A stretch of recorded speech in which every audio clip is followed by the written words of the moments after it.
नमस्कार दोस्तों, स्वागत है आपका आज के मुख्य समाचार में, जिसमें सबसे पहले और बड़ी खबर में आपको बताएंगे कि रणदीप सुरजेवाला का दावा, प्रचंड बहुमत के साथ सत्ता में आएगी कांग्रेस। दूसरी खबर में जिक्र होगा कि नरेंद्र मोदी को इस्तीफा देना पड़ेगा, ममता बनर्जी के समर्थन में बोले बिहारी बाबू शत्रुघ्न सिन्हा। खबर में आगे जिक्र होगा कि योगी सरकार के खिलाफ युवाओं की फौज खड़ी कर रहे अखिलेश यादव, बरेली से बनारस तक सिर्फ एक दिन का ग्राउंड वर्क देखिए। खबर में आगे जिक्र होगा कि बिहार में समय से पहले हो सकते हैं चुनाव, नीतीश और बीजेपी और तेजस्वी के इस कदम ने कर दिया है ये बड़ा इशारा। और इसी के साथ आगे आपको बताएंगे कि तेजस्वी से मिलकर नीतीश ने एक और खेल खेला, निशाने पर भाजपा चिराग और उनकी अपनी पार्टी के लोग। दोस्तों, इसी प्रकार की तमाम बड़ी खबर में आपको ले जाएंगे, लेकिन उससे पहले आपसे निवेदन की कृपया करके वीडियो को कीजिए लाइक और चैनल को सब्सक्राइब करके बेल आइकन दबाकर कमेंट में लिखे जय हिंद। रुक करते हैं सबसे पहली और बड़ी खबर की तरफ। रणदीप सुरजेवाला का बड़ा दावा, प्रचंड बहुमत के साथ सत्ता में आएगी कांग्रेस। जी दोस्तों, हरियाणा चुनाव को लेकर प्रचार तेज होता दिखाई दे रहा है। कांग्रेस सांसद रणदीप सुरजेवाला ने हरियाणा के कैथल में एक रैली को संबोधित करने के बाद कहा कि पार्टी भारी मोहब्बत के साथ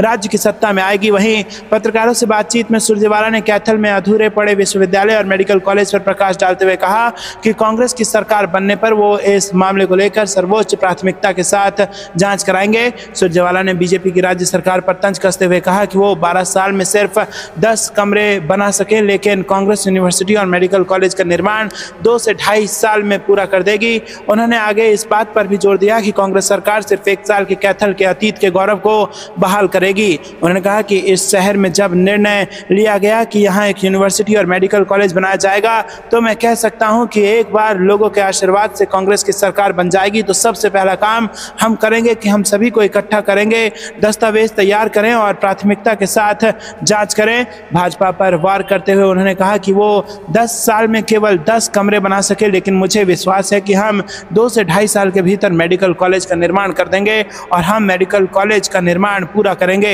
इसके साथ ही उन्होंने कहा कि हम सभी लंबित परियोजनाओं पर काम करेंगे और कैथल में जो नुकसान हुआ है कांग्रेस अपने पहले साल में उसकी भरपाई करेगी और अपने पुराने गौरव पर लौटेगी। हम सब काम करेंगे। मेरा मानना है कि कैथल में हमें जो समर्थन मिला है, कांग्रेस प्रचंड बहुमत के साथ सत्ता में आएगी। तो दोस्तों, क्या आपको भी ऐसा लगता है कि हरियाणा में कांग्रेस प्रचंड बहुमत के साथ सत्ता में आएगी? कमेंट में अपनी राय बताइए और वीडियो को लाइक कीजिए। रुक करते हैं अगली ब्रेकिंग न्यूज की तरफ। नरेंद्र मोदी को इस्तीफा देना पड़ेगा, ममता बनर्जी के समर्थन में बोले शत्रुघ्न सिन्हा। जी दोस्तों, आपको बता दें कि आरजीकर मेडिकल कॉलेज की घटना को लेकर सुपरस्टार और टीएमसी सांसद शत्रुघ्न सिन्हा ने कहा कि कोलकाता में जो हुआ वो बहुत घिनौना था, उसमें कोई साथ नहीं देगा, लेकिन उसके बाद जिस तरह उस घटना पर सियासत की जा रही है वो गलत है। शत्रुघ्न सिन्हा ने कहा कि इस मुद्दे पर मैं ममता बनर्जी के साथ हूं। ममता बनर्जी ने जो अपराजिता बिल लाया है वो ऐतिहासिक और बहुत जबरदस्त है और इस मामले में किसी मुख्यमंत्री को दोषी ठहराना वाजिब नहीं होगा। इस मामले में कानून और जांच एजेंसियां अपना काम करेंगी। शत्रुघ्न सिन्हा ने कहा कि पश्चिम बंगाल में जो बिल आया उससे भी जबरदस्त बिल मैं चाहता हूं कि दूसरे प्रदेशों में भी आए। मैं केंद्र सरकार से भी अपील करूंगा कि इस प्रस्ताव को जल्द से जल्द भरपूर समर्थन आशीर्वाद दें।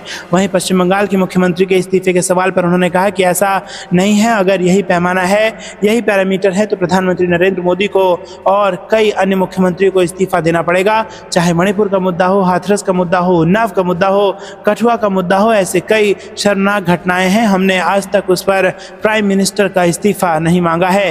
रुक करते हैं अगली ब्रेकिंग न्यूज की तरफ।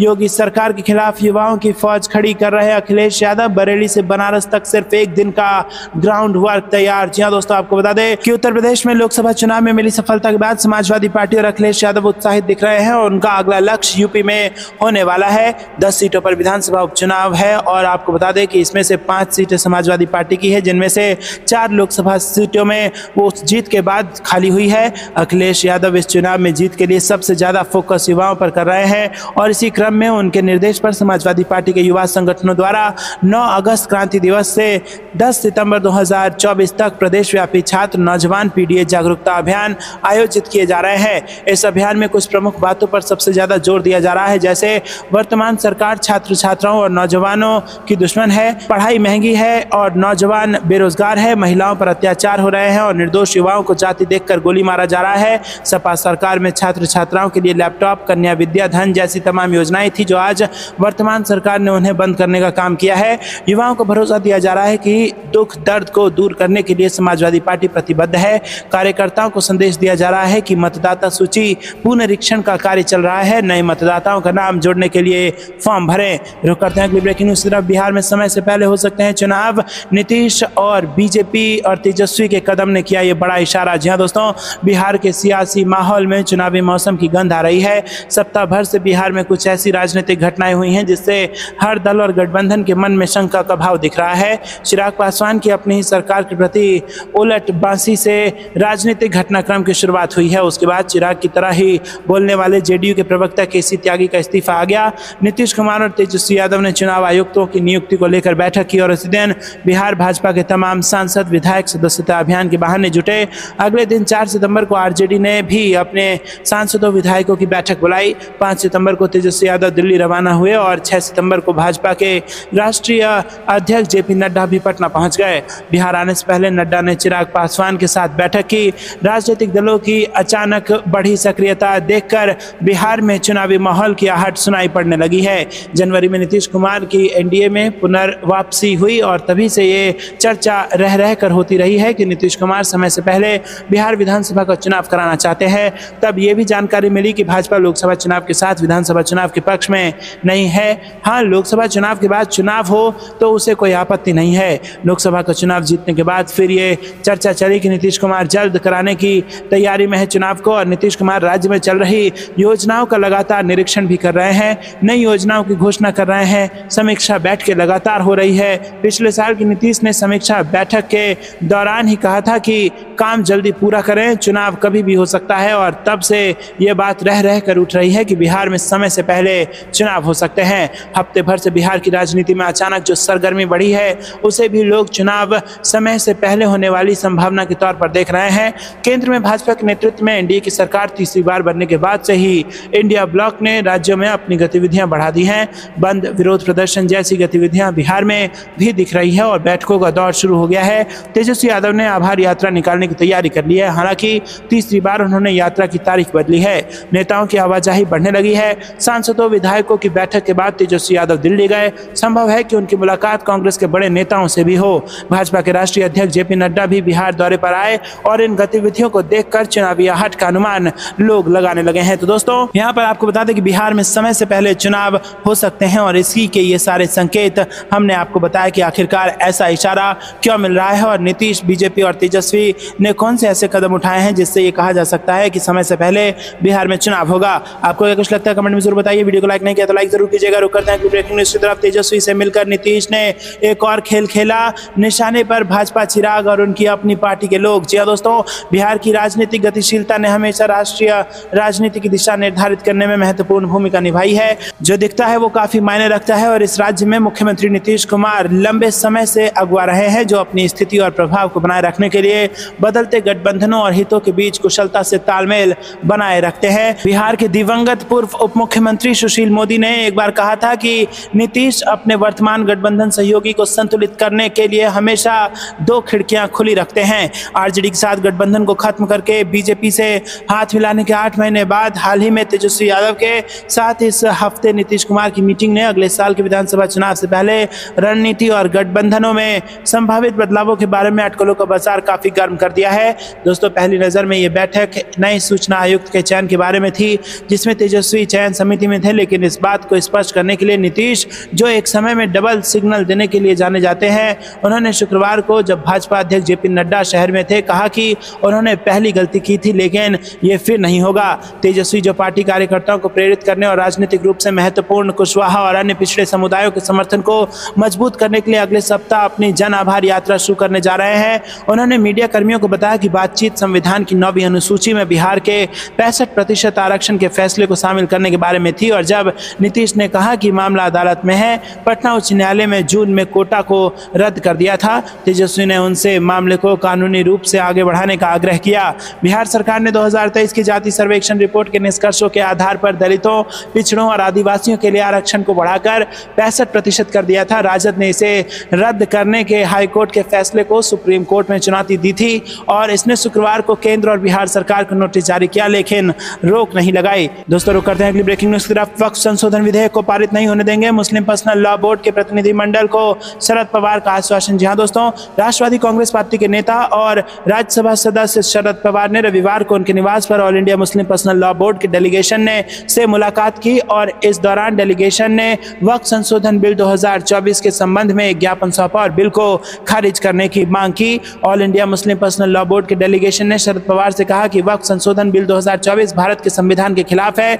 बोर्ड के महासचिव ML फजलुर रहीम मुजुद्दीन ने पवार को बताया कि ये झूठा दावा किया जा रहा है कि वक्फ बोर्ड द्वारा दावा की गई कोई भी जमीन या संपत्ति स्वचालित रूप से इसकी संपत्ति बन जाती है। दोस्तों आपको यह कुछ लगता है कमेंट में जरूर बताइए। रुक करते हैं अगली ब्रेकिंग न्यूज की तरफ। झारखंड में इस बार किसकी सरकार, ओपिनियन पोल के आंकड़े सामने। जी दोस्तों, झारखंड में इस साल के अंत में होने वाले विधानसभा चुनाव को लेकर राजनीतिक गतिविधियां शुरू हो गई हैं। झारखंड विधानसभा चुनाव में इस बार झारखंड मुक्ति मोर्चा और भाजपा में भले ही कांटे की टक्कर नजर आ रही हो, लेकिन वोट शेयर जिस प्रकार से लगातार JMM के पक्ष में जाता दिखाई दे रहा है, उससे लग रहा है कि इंडिया अलायंस यहां पर बहुमत में आने के बाद दोबारा सरकार बनाने में कामयाब हो जाएगी। जी हाँ दोस्तों, आपको बता दें कि जहां एक तरफ हेमंत सोरेन को जेल जाने के बाद सहानुभूति मिली थी, लेकिन बीच में मामला खराब हुआ था जब चंपई सोरेन ने यहां पर JMM का साथ छोड़ दिया था। लेकिन जिस प्रकार से चंपई सोरेन भाजपा के साथ जाकर के मिल गए हैं, उसके बाद कहीं ना कहीं फिर से यहां पर हेमंत सोरेन के पक्ष में लोगों का भरोसा बढ़ता नजर आ रहा है। और जिस प्रकार से इंडिया गठबंधन ने 2024 के लोकसभा चुनाव में अपना प्रदर्शन दिखाया है, उससे कहीं ना कहीं यहां पर झारखंड के विधानसभा चुनाव में भी इंडिया गठबंधन को फायदा हो सकता है। और 81 सीटों के आंकड़े अगर हम आपको बताएं तो 81 में से यहां पर 48 सीटें, जी हां दोस्तों, 48 सीटें JMM या फिर यूं कहिए कि इंडिया अलायंस के खाते में जाते नजर आ रही है और 48 सीटों में सरकार बनाना आसान हो जाएगा। तो दोस्तों यहां पर 48 सीटें जीतती नजर आ रही है JMM। वहीं अगर बात की जाए भाजपा की, तो भाजपा को यहां पर 30 सीटों पर संतोष करना पड़ सकता है।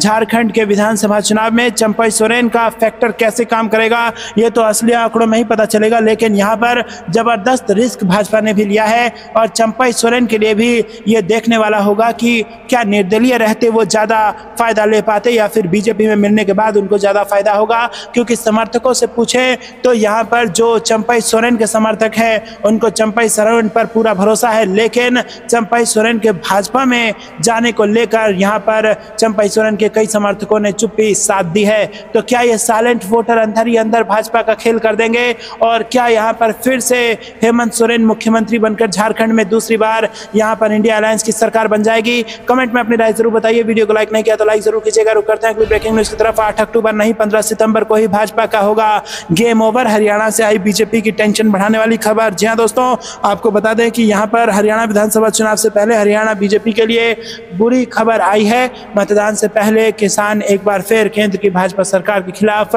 बड़ा आंदोलन करने जा रहे हैं। सोनीपत में संयुक्त किसान मोर्चा, गैर राजनीतिक दल के किसान नेताओं और कार्यकर्ताओं की बैठक हुई और 15 सितंबर को जींद के उचाना कला किसानों ने महापंचायत बुलाई है। किसान नेता अभिमन्यु कोहाड़ ने हरियाणा बीजेपी सरकार को चेतावनी देते हुए कहा कि विधानसभा चुनाव में बीजेपी का जोरदार विरोध किया जाएगा। किसान संगठन किसी भी पार्टी के लिए वोटों की अपील नहीं करेंगे। किसान नेता अभिमन्यु कोहाड़ ने कहा कि महापंचायत में देश भर से किसान नेता जुटेंगे। उन्होंने कहा कि आंदोलन में शहीद हुए किसानों का बदला वोट की चोट से होगा। विधानसभा चुनाव में बीजेपी का जोरदार विरोध किया जाएगा और किसान संगठन किसी भी पार्टी के लिए वोटों की अपील नहीं करेंगे। रुक करते हैं अगली ब्रेकिंग न्यूज की तरफ। 100 बार जन लेकर भी शरद पवार की चाल नहीं समझ पाएंगे, फडणवीस से बोले संजय राउत। जी हाँ दोस्तों, शिवसेना नेता और राज्यसभा सांसद संजय राउत ने महाराष्ट्र के उप मुख्यमंत्री देवेंद्र फडणवीस पर निशाना साधा है। फडणवीस की आलोचना करते हुए राउत ने कहा कि अगर फडणवीस 100 बार जन भी ले लें तो भी वो ये नहीं समझ पाएंगे कि NCP SP supremo Sharad Pawar के दिमाग में क्या चल रहा है। दोस्तों, राउत की ये टिप्पणी फडणवीस के उस दावे पर आई है जिसमें उन्होंने कहा था कि शरद पवार ने राज्य विधानसभा चुनाव से पहले मुख्यमंत्री पद के लिए 3 से 4 नामों को चुना था, लेकिन उनमें से उद्धव ठाकरे का नाम नहीं था। वहीं दोस्तों, आपको बता दें कि यहाँ पर ये बड़ी खबर महाराष्ट्र के विधानसभा चुनाव से आ रही है और यहाँ पर संजय राउत ने बड़ा बयान फडणवीस को लेकर के दे दिया है। दोस्तों, रुक करते हैं अगली ब्रेकिंग न्यूज की तरफ। बृजभूषण के बयानों पर भड़की विनेश फोगाट, बोली मेरे देश की जनता मेरे साथ खड़ी, बीजेपी ने भी दी है चेतावनी। जी हाँ दोस्तों, जुलाना विधानसभा सीट से कांग्रेस प्रत्याशी विनेश फोगाट ने WFI के पूर्व अध्यक्ष बृजभूषण के बयानों पर जमकर पलटवार किया। कांग्रेस में शामिल होने के बाद से बृजभूषण सिंह लगातार विनेश फोगाट पर हमला बोल रहे थे और पलटवार कर विनेश फोगाट ने कहा कि वो पूरा देश ही नहीं, देश की जनता मेरे साथ है और आगे भी महिलाओं के लिए वो लड़ती रहेंगी। उधर बीजेपी ने भी बृजभूषण को विनेश और बजरंग पुनिया के खिलाफ किसी भी बयानबाजी से बचने को कहा है।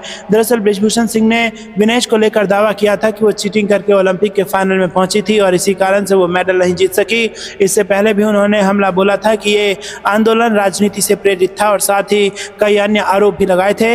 बजरंग पुनिया ने इन बयानों पर पलटवार किया था, लेकिन आज विनेश फोगाट ने भी बृजभूषण के बयानों पर तीखी प्रतिक्रिया दी। उन्होंने कहा कि आज देश की जनता मेरे साथ है, उनके आशीर्वाद के कारण मैंने कुश्ती में मैच जीते हैं। उन्होंने बृजभूषण सिंह को लेकर कहा कि उन जैसे लोगों के बयान मेरे लिए महत्व नहीं रखते। विनेश फोगाट ने जुलाना में रोड शो किया और उन्होंने प्रचार अभियान की शुरुआत अपनी ससुराल बक्ता गांव से की। उन्होंने सुबह पूजा अर्चना के बाद बुजुर्गों का आशीर्वाद लिया और उनके चुनाव प्रचार में लोगों की अच्छी खासी संख्या में भीड़ नजर आई। रुक करते हैं ब्रेकिंग न्यूज की तरफ। नए तेवर और कलेवर के साथ मैदान में उतर रही है कांग्रेस, खुद मौके पर पहुंच रहे हैं प्रदेश अध्यक्ष। जी हां दोस्तों, उत्तर प्रदेश की सियासत में कांग्रेस अब नए तेवर और कलेवर में नजर आ रही है। विधायक संख्या कम होने के बाद भी पार्टी जनता के बीच विपक्ष की भूमिका निभाने को बेताब है। हिरासत में मौत का मामला हो या बीमारी से बच्चों की मौत, बाढ़ पीड़ित हो या भेड़िए का आतंक, इन सभी मामलों में कांग्रेस अध्यक्ष अजय राय और उनकी टीम मौके पर पहुंची। इन मुद्दों को उठाते हुए जनता के बीच अपनी पैठ बढ़ाने का प्रयास किया। कांग्रेस की यह कवायद वोट बैंक में तब्दील होगी या नहीं, ये तो वक्त बताएगा। लोकसभा चुनाव के बाद कांग्रेस त्रिस्तरीय रणनीति पर कार्य कर रही है, जनहित के मुद्दों को लेकर सड़क पर उतर रही है। जालौन में हिरासत में किसान की मौत, कानपुर में पुलिस उत्पीड़न, बाढ़ पीड़ितों और भेड़ियों के आतंक से परेशान लोगों के बीच कांग्रेस प्रदेश अध्यक्ष अजय राय मौके पर पहुंचे। रुक करते हैं अगली ब्रेकिंग न्यूज की तरफ। मणिपुर में हो रहे हमले और गृह मंत्री उड़ा रहे संजय राउत का अमित शाह पर तंज। जी हां दोस्तों, आपको बता दें कि महाराष्ट्र में विधानसभा चुनाव 2024 से पहले पूर्व सीएम उद्धव ठाकरे का नेतृत्व वाली शिवसेना के सीनियर नेता संजय राउत ने केंद्रीय गृह मंत्री अमित शाह को घेरा।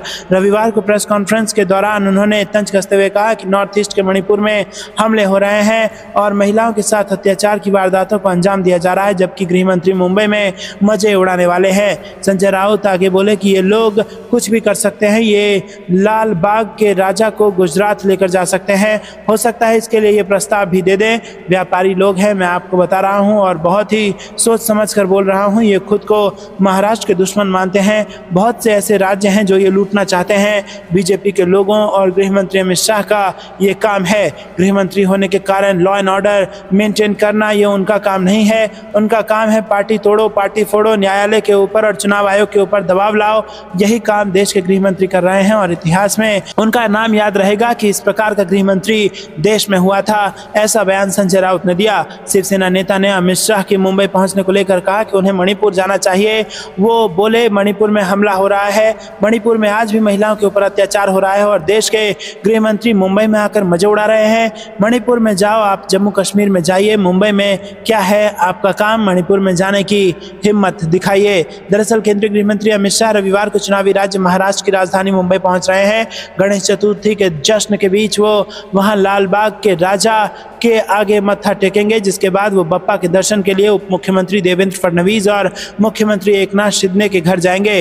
रुक करते हैं अगली ब्रेकिंग न्यूज की तरफ। विदेश में अक्सर मोदी सरकार पर हमला करने वाले राहुल गांधी का अमेरिका पहुंचते ही आया बड़ा बयान। जी हां दोस्तों, कांग्रेस नेता राहुल गांधी 3 दिवसीय यात्रा पर अमेरिका पहुंच गए। इस दौरान सैम पित्रोदा समेत अन्य कांग्रेस नेताओं और समर्थकों ने वहां उनका स्वागत किया। विदेश में अक्सर मोदी सरकार पर हमला करने वाले राहुल गांधी का अमेरिका पहुंचने के बाद एक बड़ा बयान सामने आया है। इस बार उन्होंने दोनों देशों के रिश्तों पर अपना पहला वक्तव्य दिया। राहुल गांधी ने कहा कि भारत और अमेरिका के बीच संबंधों को और मजबूत करने के लिए सार्थक एवं गहन बातचीत करेंगे। लोकसभा में नेता प्रतिपक्ष राहुल गांधी ने फेसबुक पर एक पोस्ट में कहा कि अमेरिका के टेक्सास प्रांत के डलास में भारतीय प्रवासियों और इंडियन ओवरसीज कांग्रेस के सदस्यों ने गर्मजोशी से मेरा स्वागत किया, जिससे मैं वास्तव में बहुत प्रसन्न हूं।